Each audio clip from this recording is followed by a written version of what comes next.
আসসালামু আলাইকুম। আঙ্কেল, আপনি অনুমতি দিলে আপনার সঙ্গে একটু কথা বলতাম। বলেন। অসংখ্য ধন্যবাদ আঙ্কেল, আপনাকে কথা বলার সুযোগ করে দেওয়ার জন্য। তো আঙ্কেল, সর্বপ্রথমে জানতে চাচ্ছি আপনি কেমন আছেন? আলহামদুলিল্লাহ। আলহামদুলিল্লাহ, আল্লাহ পাক আপনাকে ভালো রেখেছে। তো আঙ্কেল, আপনার নামটা জানতে পারি?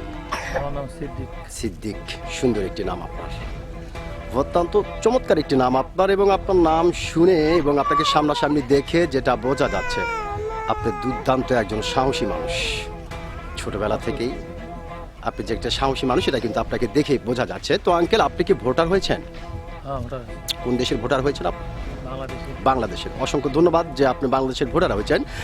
তো আঙ্কেল, যেহেতু আপনি বাংলাদেশের একজন সচেতন নাগরিক এবং বাংলাদেশের ভোটার এবং বাংলাদেশের একজন সাহসী মানুষ, সেই ক্ষেত্রে এই বিষয়টি আপনার কাছ থেকে জানতে চাচ্ছি যে এইবার বাংলাদেশের সরকার কে হতে পারে?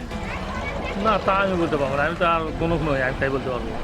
জাস্ট আপনি একজন বাংলাদেশের একজন সাধারণ মানুষ হিসাবে আইডিয়া যে আসলে কে হতে না পারে। না, আমি এই কথা বলতে পারবো না, কারণ আমি আমার অল্প প্রতিবন্ধী লোক। আমি বাইরে বাড়াই না, বলতে পারবো না। বাইরে বাড়াই বলতে পারতাম, কিন্তু আমি তো বাইরে বাড়াই, গ্রামে এলাকাতে না ঘুরে বেড়াই। এমনিতেই ঘুরে বেরেও কোনো কথাবার্তা শোনা যাচ্ছে না যে আসলে কে হতে না, পারে? ওগুলো আর শুনি না আমি।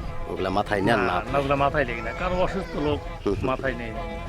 অসংখ্য ধন্যবাদ আপনাকে, খুব গুরুত্বপূর্ণ একটি কথা বলেছেন আপনি বলেছেন যে আমি অসুস্থ মানুষ, আর আসলে ওইসব বিষয় নিয়ে আমি আসলে মাথা ঘাটাঘাটি করি না।